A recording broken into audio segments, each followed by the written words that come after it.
Manang, Ma'am? pwede bang sabihin mo sa mga katulong, linisin ng mabuti itong kwartong to. Itong bedsheet, o, tignan mo, bakit ganito pati itong mga... Peterson! Anong ginagawa mo dito? Akala ko sinundo ka na ni Redmond. Ayoko pang makita si Mama. Ay, Manang, sige na muna. Iwanan mo kami. Isara mo yung pinto. Mama. Peterson, wala ka naman dito kagabi, ah. I was with my friends. Mama, pwede po ba ako mag-extend? Peterson, alam mong you're always welcome here in your ama's house. Pero hindi ka naman pwedeng magtago na lang dito ng forever. Kailangan harapin mo ang mga problema mo, iho. Ayoko pa pong bumalik sa amin. Or anywhere na nandun si Mama. Pero hindi mo pwedeng gawin yan sa mga magulang mo. Darating ang araw na magkakaroon ka rin ng sarili mong pamilya, mga anak.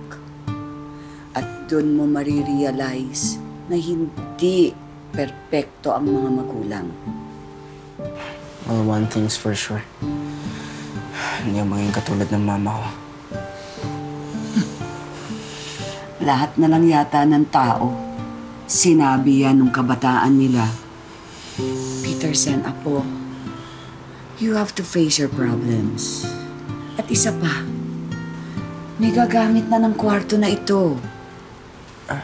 Sino pong titira dito?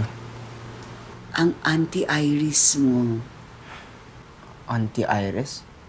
Iris! Andyan ka pala, iha. I want you to meet your Atsi Lily's eldest son, Peterson. Peterson, this is your Auntie Iris. She just arrived from the US. Hi, Auntie. O siya, iikot mo ang auntie mo dito sa garden para alam niya ang mga sulok-sulok, ha? At mag-ahanda ako ng merienda. Sige po, Ama. Okay, I will see you later. Don't call me auntie. For sure we have the same age. Okay. Do you understand Filipino? Yeah. My mom would talk to me in Tagalog and our yaya is a Pinay. So there. Well, bakit ka umuwi dito? Ay, long story. Something about hating my mom's boyfriend. And you, bakit ka nandito? Well, pareho lang tayo. I hate my mom. Great. We have something in common. Tingin ko magkakasundo tayo. Eh di kung ayaw niya, di wag. Lee, mabuti na lang nag-decide ng anak mo umuwi dito. Alam mo, kaya lumalakas ang loob ng panganay natin dahil pag gumagawa siya ng gulo, binibaby mo. Lee, naayos ka lang gulo ng pamilya natin. It's his choice. Napaka-spoiled naman niya na ang grasya pang lalapit sa kanya.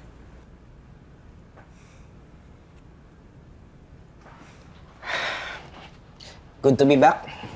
Miss niyo ako? Kamusta ang bakasyon? That was good. Mas masarap nga lang yung pagkain kila Ama. Peterson, tama na yan.